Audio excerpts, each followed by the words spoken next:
아, 아. 자, 오늘 이제 삼각형 부분 다 끝냅니다. 삼각형. 자, 내일 삼각형 끝내고 이제 곱셈과 나눗셈 이 단원 들어갈 겁니다.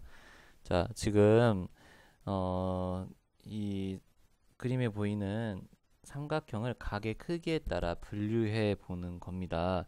우리가 각 배운 거는 몇 가지 있습니까? 각 배운 건 지금까지 3학년 때 배운 직각과 그쵸. 그 다음에 지금 얼마 전에 배운 우리 예각, 그 다음 뭐 있습니까? 그렇죠. 둔각. 이게 지금 예각 둔각이요 라고 안 나온 사람은 반성해야 됩니다. 지금. 알겠죠? 요것 각이 있는데 이것들을 이용해서 지금 크기를 분류하는 겁니다. 분류한 후에 우리 3학년 때 배운 거 이건 알죠? 직각 삼각형 하나 힌트 예를 줄게요. 이 다 삼각형 같은 거 보면 이게 직각이죠? 직각이 하나 껴있으면 어떤 삼각형이라고 불렀죠? 직각 삼각형이라고 불렀습니다. 알겠죠? 지금 주제 노트에 이 삼각형을 분류해 보고 그 다음에 넘어갑니다. 여기서 스탑하고 넘어간 뒤에 지금 이어서 봅니다. 자, 각의 크기에 따라서 분류를 먼저 해 보세요. 몇 가지로 직각, 예각, 둔각과 관련된 세 가지로 나눠 봅니다. 오케이? 자, 스탑 해보세요. 자, 그러면 아까 앞에서 나눴던 걸 한번 보겠습니다. 자, 세 각이 모두 예각인 걸 뭐라고 한다고요? 예각 삼각형이라고 합니다. 세 각이 모두 예각이라는 겁니다. 자, 예각. 이런 식으로. 그쵸? 세 각이 모두 예각인 걸 예각 삼각형이라고 하고요. 한 각이 둔각이면 둔각 삼각형이라고 합니다. 이러면 꼭 의문점이 생깁니다. 선생님, 한 각이 둔각이요? 두 각이 둔각이면 안 됩니까? 네, 그거는 내일 너희가 선생님이 질문할 겁니다. 왜? Why?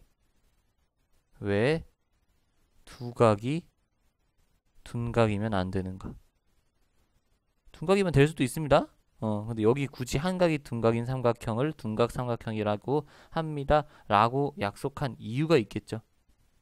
다시, 왜 두 각이 둔각이면 안 됩니까? 혹은 두 각이 둔각이면 그건 어떤 삼각형이라고 부를까요? 라는 게 질문입니다. 알겠죠? 그 다음에 3학년 때 배운 뭐? 직각 삼각형. 그쵸? 직각이 하나 낀 거 직각삼각형이라고 했죠? 이렇게 꼭 세 가지로 분류됩니다. 세 가지. 자, 그럼 내가 아까 분류했던 걸 다시 돌아가서 하셔도 됩니다. 알겠죠? 자, 주제 노트에 세 개 분류된 게 있어야 됩니다. 네.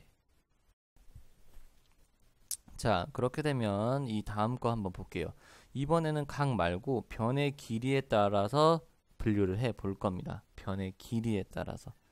자, 이것도 마찬가지 지금 재볼 겁니다. 이게 어떻게 재보냐? 선생님 화면을 못 재잖아요. 네, 그렇죠. 지금 너희가 길이에 따라서 분류를 해봅니다. 한마디로 어떻게? 두 가지 혹은 세 가지로 너희들이 묶어보는 거예요. 저는 가나 짝이고요, 뭐 다라 짝이고요, 나머지 마바사아가 짝이에요. 이런 식으로 나눠보는 겁니다. 짝을 나눠서 세 가지로 분류를 해봅니다. 묶는 이유가 있어야 될 거 아니에요. 그냥 가랑 나가 이뻐서요. 이게 아니라 변의 길이에 따라서 어떻게 나눌 수 있는지 너희가 보고 공통점을 찾아서 세 가지로 분류를 해보라는 겁니다. 알겠죠? 분류한 후에 다음 장 넘길 겁니다. 네, 분류해보세요. 시작. 앞에 거를 나눈 사람 세 가지로 잘 나눠봤습니까? 자, 첫 번째. 두 변 길이가 같은 삼각형입니다. 자, 등 같습니다. 이 두 개의 뭐가요? 변이요. 같은 삼각형입니다. 이 등변 삼각형입니다. 두 개의 같은 변이 있는 삼각형. 이 등변 삼각형입니다. 두 변의 길이가 이렇게 같고요. 얘 두 개 같고 이런 삼각형 있죠? 네, 이런 삼각형이 이등변 삼각형입니다. 내일 직접 만들어 볼 겁니다. 이등변 삼각형은 뭔지 확실히 알고 있으면 됩니다. 그리고 너희가 잘 알고 있는, 이미 알고 있는 사람들 많죠? 세 변의 길이가 같은 삼각형 뭐라고 한다? 정삼각형입니다. 세 변의 길이가 똑같습니다. 이걸 정삼각형이라고 합니다. 그럼 선생님이 세 가지로 분류하라고 했잖아요. 그럼 세 번째는 무슨 삼각형일까요? 이게 내일의 선생님 질문할 거리입니다. 첫 번째 두 변의 길이 같은 삼각형, 두 번째 세 변의 길이 같은 삼각형, 세 번째 어떤 삼각형이 있을까? 이 세 가지가 있으면 너희가 알고 있는 어떤 삼각형이라도 다 분류를 할 수 있습니다. 알겠죠? 요 세 번째 과연 무슨 삼각형일까요? 알아오는 게, 그러니까 생각을 해 오는 게 주제 노트에 써 있어야겠죠? 됐습니까? 네. 자, 그리고 2단원에 들어갈 부분의 포인트입니다. 곱셈의 포인트죠? 자, 되게 쉽네요 라고 하는 사람이 있지만 이거 헷갈리는 사람 분명히 있습니다. 기본적인 계산법 때문에 선생님이 냈는데요. 자, 예를 들어서 세로셈이 돼야 됩니다. 우리 3학년 때 했던 거 예를 들어서, 자, 이런 세로셈이 돼야 됩니다. 자, 어떻게 하죠? 1의 자리 먼저 한 3일은 3. 그런 다음 어떻게 하죠? 네, 3이 6. 이게 안 되면 2단원을 전혀 나갈 수가 없습니다. 그렇기 때문에 다시 이걸 모르는 사람은 복습을 해 와야 되고요.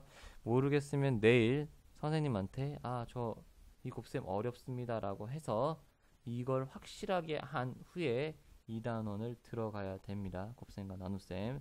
자, 이거 같은 경우는 21 곱하기 1을 먼저 하는 거죠. 1, 1, 2, 2. 그 다음 아랫줄에, 이거 헷갈리는 사람 그때 있었어요. 아랫줄에 21 곱하기 10을 하는 겁니다. 그쵸? 근데 편의상 뒤에 자리를 생략한 채 1과 1, 1은 1, 2, 1은 2. 이쪽 자릿수를 맞춰준 이유는 21 곱하기 10이나 마찬가지이기 때문에 여기 0이 생략된 거겠죠? 네, 그렇기 때문에 이렇게 쓰는 거고요. 이렇게 자릿수대로 더해줘서 곱셈을 하는 걸 3학년 때 한 겁니다. 네, 이렇게 3학년 때 한 거를 확실히 알아둬야 우리 들어가는 200 곱하기 300 같은 경우 숫자 자릿수 그대로 곱해서 넣어주시고요. 그 다음에 0 개수대로 해주시면 간단하게 할 수 있습니다. 여기서 0은 0 개수 세다 보면 헷갈리니까 이 0은 10이라고 생각해 주면 됩니다.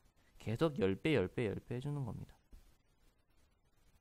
여기서 10배, 10배, 10배 해서 10 해서 1000배가 되는 겁니다.